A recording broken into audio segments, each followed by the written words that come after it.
The invitation arrived on a rainy Tuesday, slipped under the door of a tiny apartment that smelled faintly of disinfectant and old books.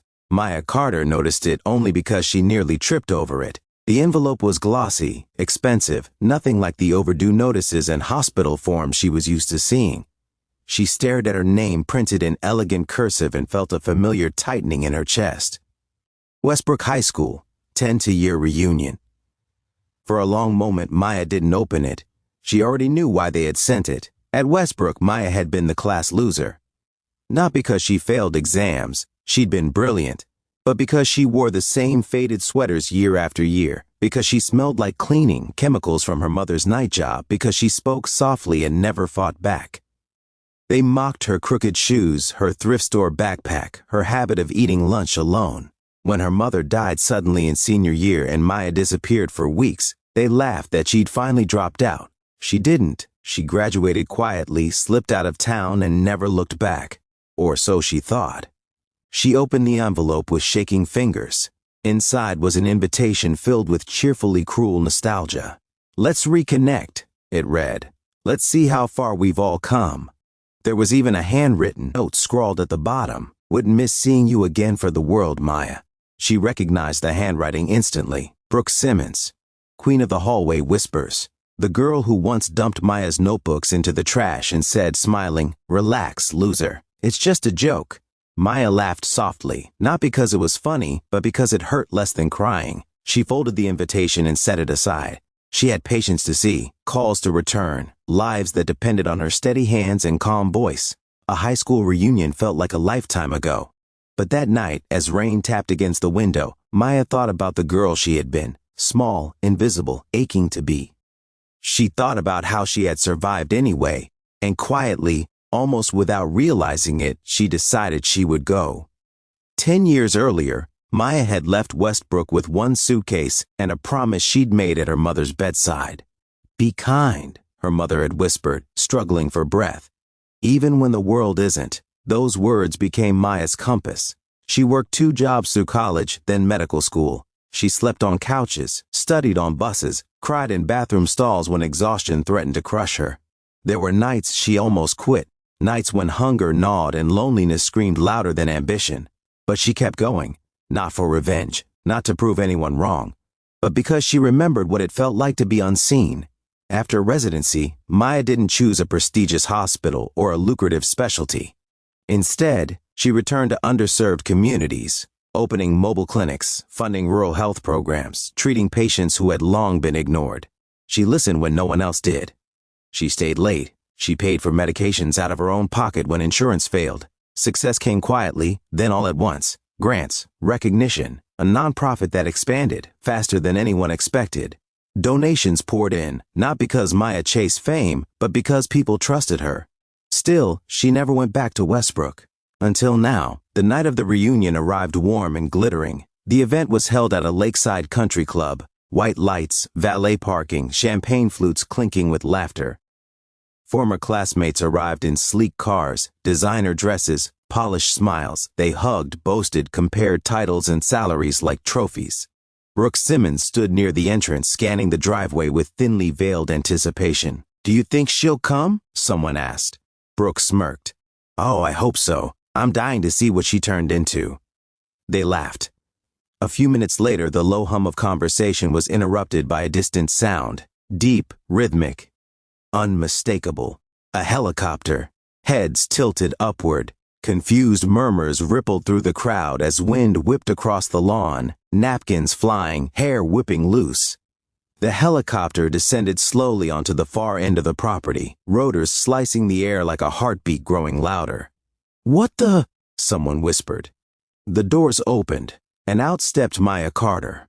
She wore a simple navy dress, no logos, no glitter. Her hair was pulled back neatly, her posture calm, grounded.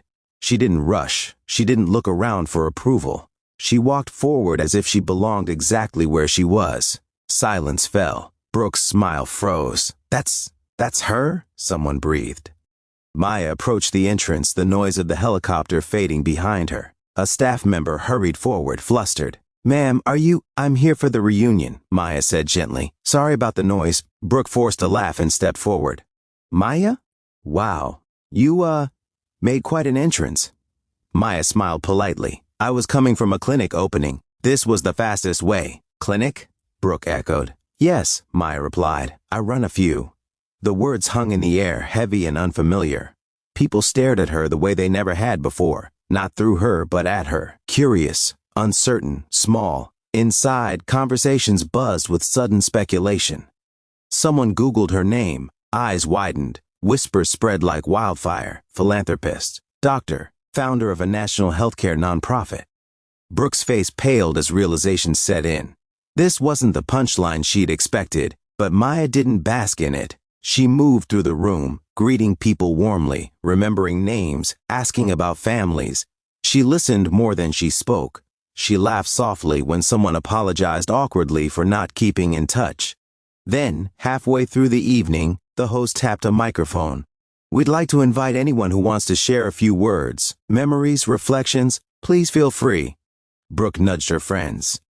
You should say something, she whispered to Maya, eyes glinting.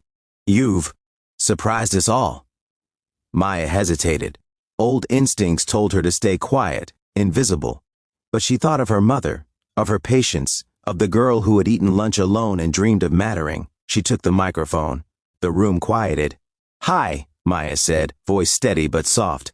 I didn't expect to be speaking tonight. Honestly, I almost didn't come. A few nervous laughs. I wasn't very popular here, she continued. Some of you remember that. Some of you might not. But for a long time, I thought those years defined me. I thought being ignored, laughed at, meant I was less.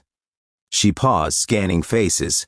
Some ashamed, some defensive, some simply listening. But life taught me something different, Maya said. It taught me that pain can either harden us or open us. Her voice trembled slightly now, but she didn't stop. When my mother died, I felt invisible, alone.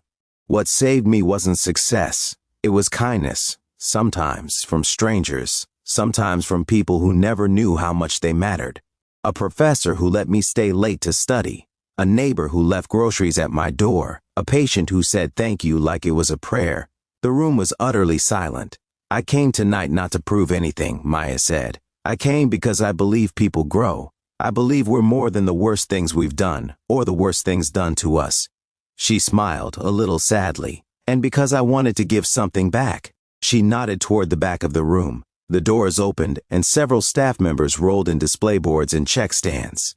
Earlier today, Maya continued, I finalized a donation in Westbrook High's name. It will fund full scholarships for students who can't afford college and a health clinic on campus for families who don't have access to care.